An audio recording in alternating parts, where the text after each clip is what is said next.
Welcome to my YouTube channel. फेरि पनि तपाईहरुलाई स्वागत छ। म रमेश दाजुबाट फेरि पनि तपाईको माझमा मैले नयाँ भिडियो लिएर आएको छु र यो भिडियो चाहिँ आज चाहिँ कुखुराको मासु कसरी पकाउने र कसरी कुखुरा चाहिँ काट्ने भन्ने विषयमा छ साथीहरु। र तपाईहरुको माझमा चाहिँ आज म चाहिँ त्यो कुखुरालाई कसरी बनाउने है भन्ने विषयमा चाहिँ म तपाईहरुको माझमा बताउन गइरहेको छु साथीहरु। भिडियोलाई चाहिँ अन्तिमसम्म हेरिदिनु होला। कोही नयाँ हुनुहुन्छ भने मेरो युट्युब च्यानललाई सब्स्क्राइब गरिदिनु होला। अब चाहिँ हामी सुरु गर्ने छौं साथीहरु है त। रानी रानी ल साथीहरु, हामीले चाहिँ काट्न लागेको कुखुरा यही हो साथीहरु।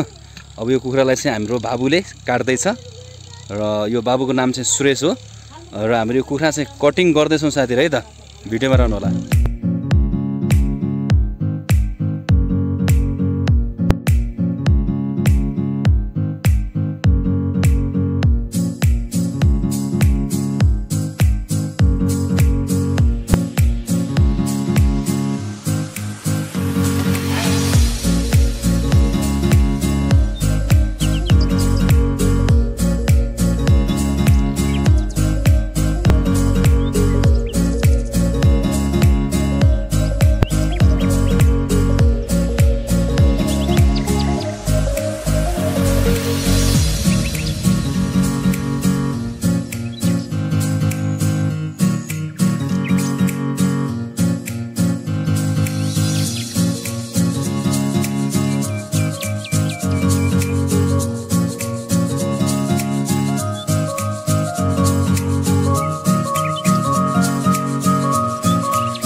हामीले चाहिँ अब तेल हाल्न लागेका छौं कराईमा। यसरी तेल हालेर अब हामी चाहिँ हाम्रो प्याजहरु लसुनहरु हाम्रो तयार भइसकेको छ। अब टमाटर हामी पछि काट्ने छौं साथीहरु। हामी टमाटर काटेको हजुरलाई देखाउने छौं र अहिले चाहिँ हामी यो तेल खराउँदै छौं साथीहरु। अब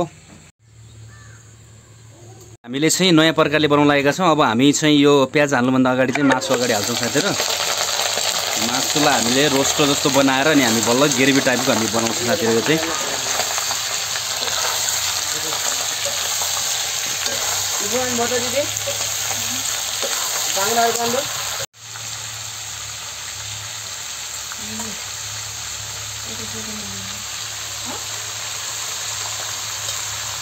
साथीहरु हामीले चाहिँ यो चामल पखाल्दैछौं साथीहरु। आज यो हाम्रो श्रीमतीज्यूले चाहिँ चामल पखालिसक्नु भएको छ। अब हामी यो उहाँको जिम्मा चाहिँ यो भात पकाउने जिम्मा चाहिँ हाम्रो श्रीमतीज्यूको छ भने चाहिँ मासु पकाउने चाहिँ हाम्रो दिजुको चाहिँ छ। पकाउने चाहिँ हाम्रो दिजुको चाहिँ छ। यहाँ मासु पकाउँदै हुनुहुन्छ। धुवा धुलो उड्दै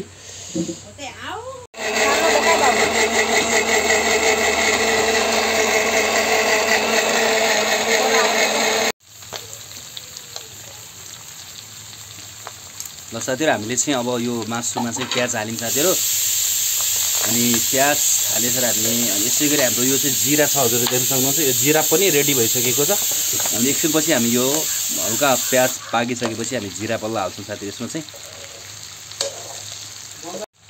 ल साथीहरु हामी अब यसमा चाहिँ जिरा हालिम साथीहरु है अब जिरा हालेर फेरि हामी एकछिन यसलाई चाहिँ हल्का पाक्न दिन्छौं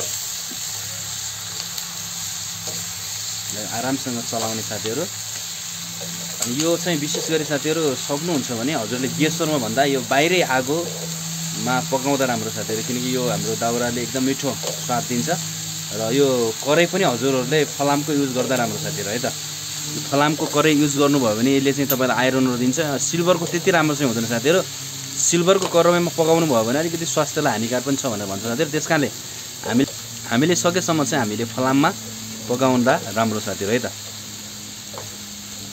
अब यो बिस्तारै साथीहरु चाहिँ मासु चाहिँ हल्का रातो हुँदैछ अब ल साथीहरु यो मासुलाई चाहिँ हल्का रातो हुने गरी हजुरले पकाउनुस् यसलाई अलिकति मजासँग अब यो पाकिसक्न लाग्छ साथीहरु अब चाहिँ साथीहरु हामीले चाहिँ यो चाहिँ टमाटरको ग्रेभी हो यो टमाटरको ग्रेभी सर अब हामी यसलाई चाहिँ हामीले पिसेर अब यसमा हामीले मिक्स गर्यौं साथीहरु ल यसरी तपाईले मसिनोसँग पिस्न सक्नुहुन्छ र यसलाई चाहिँ मसिनोसँग भएपछि खाँदा पनि अलिकति टेस्ट आउनु पर्यो के साथीहरु हैन ल साथीहरु चाहिँ अब यो मासु चाहिँ पाकिसकेको छ यसमा चाहिँ हामी थोरै पानी मिक्स गर्छौं र अलिकति त्यो सुप खानलाई अलिकति मिठो स्वाद होला भनेर अलिकति यसमा चाहिँ हामीले चाहिँ थोरै पानी मिसाएका छौं साथीहरु ल हेर्नुस् त साथीहरु मासु चाहिँ एकदमै स्वादिलो भइसकेको छ अब खानलाई एकदम मिठो साथीहरु है ल साथीहरु हाम्रो चाहिँ अब यो चिकन चाहिँ रेडी भइसकेको छ अब हामी यो खानालाई हामी तयार छौं साथीहरु र यसको चाहिँ अब कस्तो स्वाद आउँछ म हजुरहरुलाई बताउने साथीहरु है त ल साथीहरु चाहिँ मलाई यहाँ खाना हाल्दै हुनुहुन्छ अब म यो मासु खाएर कस्तो छ टेस्ट हजुरलाई बताउँछु है ल साथीहरु यो हाम्रो मासु चाहिँ तयार भइसकेको छ अब अलि नजिक आउनुस् अब म चाहिँ यो मासु खाएर टेस्ट गर्नेछु कस्तो भएको छ ल हेर्नु साथीहरु यो एकदम राम्रोसँग पाकिसकेको छ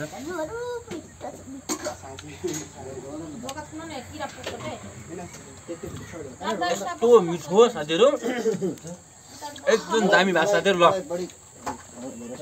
यो चाहिँ मेरो युट्युब च्यानलमा फर्स्ट टाइम कोही हेर्दै हुनुहुन्छ भने सब्स्क्राइब गरिदिनु होला र भिडियो मन परे लाइक सब्स्क्राइब कमेन्ट चाहिँ गर्न नबिर्सनु होला यो भिडियोलाई म यति राख्छु हस्त नमस्ते।